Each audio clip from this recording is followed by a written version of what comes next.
এরকম ঝুড়ি ঝুড়ি কিচেন ওয়েস্ট ফেলে দিচ্ছেন না তো? তাহলে কিন্তু অনেক ক্ষতি করে ফেলছেন আপনার বাগানের। পোকা হয়ে যাবার ভয় পাচ্ছেন? কিচ্ছু পোকা হবে না। দেখুন আমিও কিভাবে এই ঝুড়ি ঝুড়ি কিচেন ওয়েস্টগুলো ফেলছি না ফেলে বানিয়ে রাখছি শীতের জন্য গাছেদের খাবার বা মাটি। তো এই ভিডিওতে এটাই দেখব কিভাবে আমি বানাচ্ছি। তো চলুন দেখে নিই। নমস্কার বন্ধুরা, আমি বর্ণালী আর আপনারা দেখছেন সবুজ ভালোবাসা। তো দেখুন এখানে আমার বেশ কিছুটা কিচেন ওয়েস্ট কদিন থেকেই জমেছে, রেখে দিয়েছিলাম এতে দেব বলে, কিন্তু দেওয়া হয়নি আর আপনাদের দেখাবো বলেও দিইনি। তো সেগুলো নিয়ে চলে এসেছি, দেখাবো যে পোকা হবে না, অথচ আমাদের কিচেন ওয়েস্ট থেকে কিচেন কম্পোস্ট সারটাও ভালোভাবে বানানো হয়ে যাবে বা মাটিটাও ভালোভাবে শীতের বাগানের জন্য তৈরি হয়ে যাবে।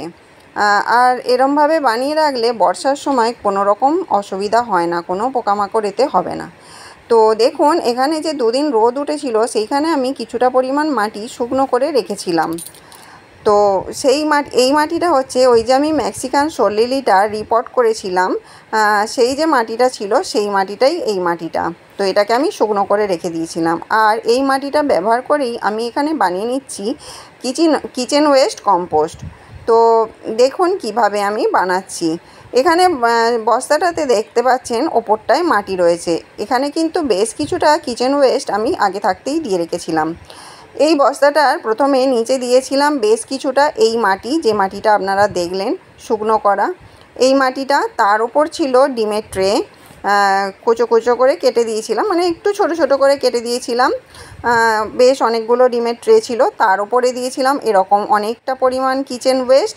তার মধ্যে এরকম সবজির খোলা, আনাজের খোলা, ডিমের খোলা, চা পাতা গুঁড়ো, মানে ওই দুধ আর চিনি ছাড়া, দুধ আর চিনি দেওয়া থাকলে ওটা ধুয়ে নিয়েছিলাম।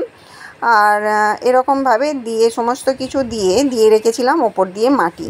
তো আপনারা দেখতে পেলেন ওপরটায় মাটি দেওয়া ছিল, আমি আবারও ওইটা খুলে ওর মধ্যে দিয়ে নিলাম বেশ কিছু দিনের জমানো কিচেন ওয়েস্ট।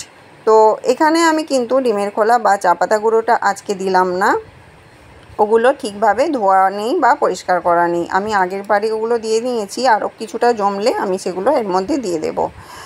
আর এখানে দেখুন আবার ওপর দিয়ে দিলাম কিছুটা শুকনো মাটি।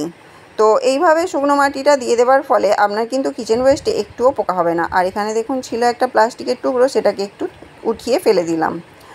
আর এই মাটিটা দেখুন, এটা কিন্তু এঁটেল মাটি ছিল, যেহেতু পাক তৈরি হয়েছিল আর এটা ডেলা মতন হয়ে রয়েছে, এটা কিন্তু যখন এটা ওয়েস্ট মানে তৈরি হয়ে যাবে এটা কিন্তু পুরো ভেঙে যাবে। আর এখানে দেখুন ছিল কিছুটা কিচেনের নিউজ পেপার, কিচেনে ব্যবহৃত নিউজ পেপার, এগুলো বিভিন্ন কাজে আমরা ব্যবহার করি কিচেনেতে। তো ওখান থেকেই এগুলো বেরিয়েছে আজকে, এগুলোও আমি দিয়ে নেবো এই বস্তার মধ্যে ছোট ছোট করে টুকরো করে। তো দেখুন এখানে আমি এই নিউজ পেপারের টুকরোগুলো, এই নিউজ পেপারগুলোকে ছোট ছোট টুকরো করে দেখুন দিয়ে নিয়েছি বস্তার মধ্যে।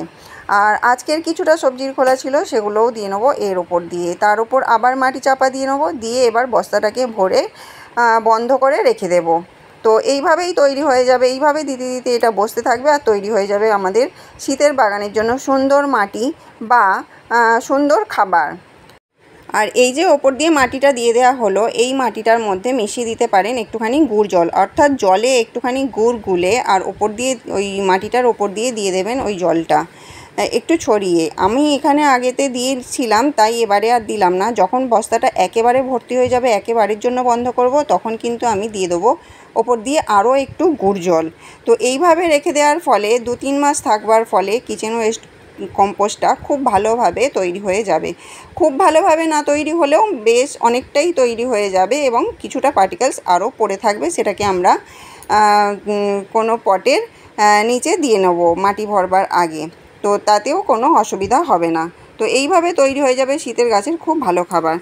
আর আমিও চলে এসেছি ভিডিওটির একদম শেষ পর্যায়ে। আর এতক্ষণ যারা ভিডিওটি দেখলেন তাদের অসংখ্য ধন্যবাদ। ভিডিওটি যদি আপনাদের ভালো লেগে থাকে তাহলে একটা লাইক করে দেবেন, আর যদি কোনো প্রয়োজন হয় অবশ্যই কমেন্ট করে জানাবেন।